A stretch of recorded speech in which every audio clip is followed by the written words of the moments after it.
ओम नमः शिवाय। आज सोमवार के दिन आइए सुनते हैं शिव जी और पार्वती जी की यह कथा।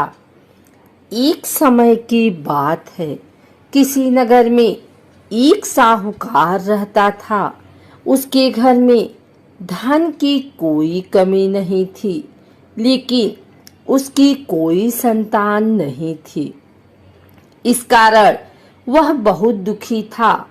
पुत्र प्राप्ति के लिए वह प्रत्येक सोमवार व्रत रखता था और पूरी श्रद्धा के साथ शिव मंदिर जाकर भगवान शिव और पार्वती जी की पूजा करता था।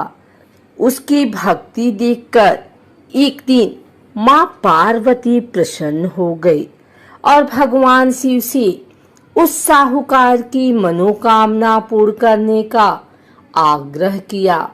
पार्वती जी की इच्छा सुनकर भगवान शिव ने कहा कि हे पार्वती, इस संसार में हर प्राणी को उसके कर्मों का फल मिलता है और जिसके भाग्य में जो है उसे भोगना ही पड़ता है। लेकिन पार्वती जी ने साहूकार की भक्ति का मान रखने के लिए उसकी मनोकामना पूर्ण करने की इच्छा जताई। माता पार्वती के आग्रह पर शिव जी ने साहूकार को पुत्र प्राप्ति का वरदान तो दिया, लेकिन साथ ही यह भी कहा कि उसके बालक की आयु केवल 12 वर्ष होगी। माता पार्वती और भगवान शिव की बातचीत को साहूकार सुन रहा था। उसे ना तो इस बात की खुशी थी और ना ही दुख। वह पहले की भांति शिव जी की पूजा करता रहा।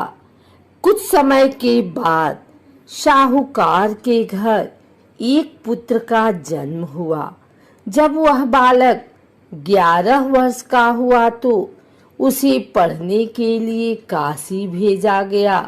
साहूकार ने पुत्र के मामा को बुलाकर उसे बहुत सारा धन दिया और कहा कि तुम इस बालक को काशी विद्या प्राप्ति के लिए ले जाओ और मार्ग में यज्ञ कराना। जहाँ भी यज्ञ कराओ वहाँ ब्राह्मणों को भोजन कराते और दक्षिणा देते हुए जाना। दोनों मामा भांजे इसी तरह यज्ञ कराते और ब्राह्मणों को दान दक्षिणा देते काशी की ओर चल पड़े। रात में एक नगर पड़ा, जहाँ नगर के राजा की कन्या का विवाह था, लेकिन जिस राजकुमार से उसका विवाह होने वाला था वह एक आंख से काना था। राजकुमार के पिता ने अपने पुत्र के काना होने की बात को छुपाने के लिए एक चाल सोची। साहूकार के पुत्र को देखकर उसके मन में एक विचार आया।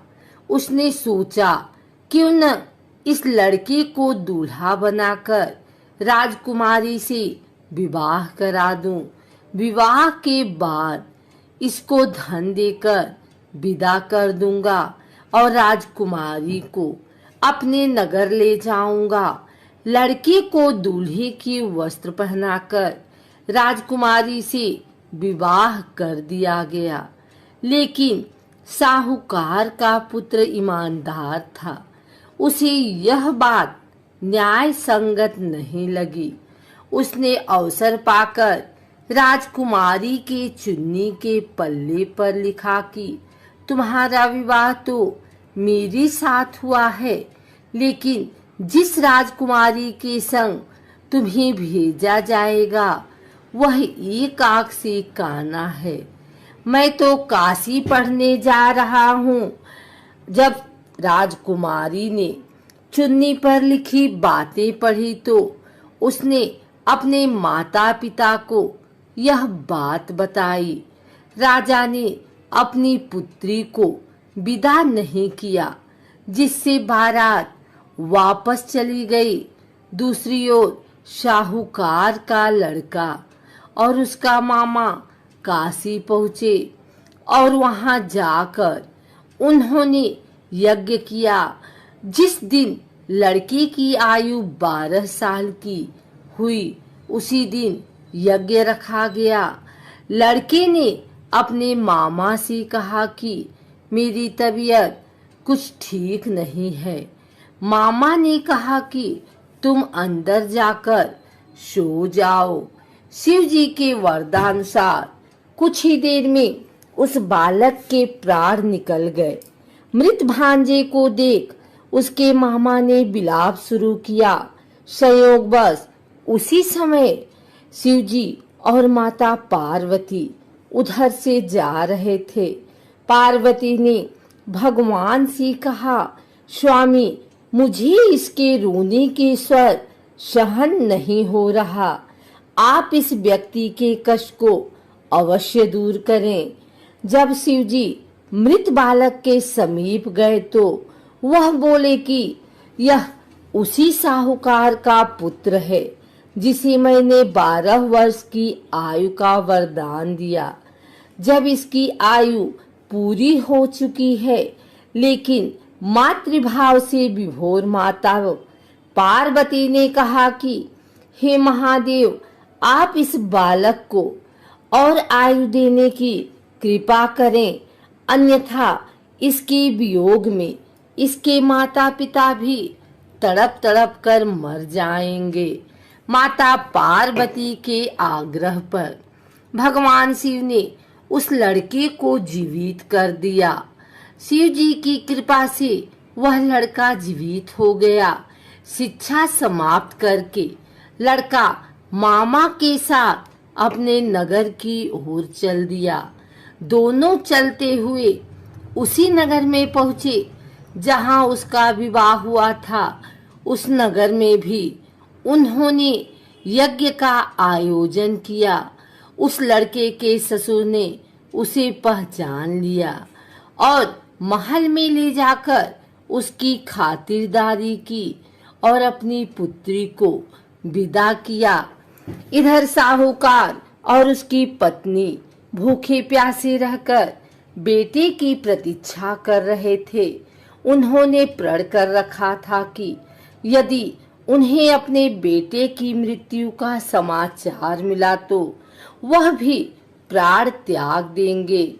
परंतु अपने बेटे के जीवित होने का समाचार पाकर वह बेहद प्रसन्न हुए।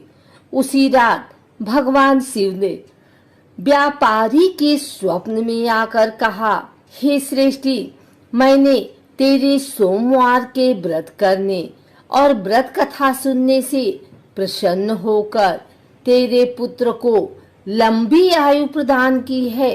इसी प्रकार जो कोई सोमवार व्रत करता है या कथा सुनता और पढ़ता है, उसके सभी दुख दूर होती हैं और समस्त मनोकामनाएं पूर्ण होती हैं।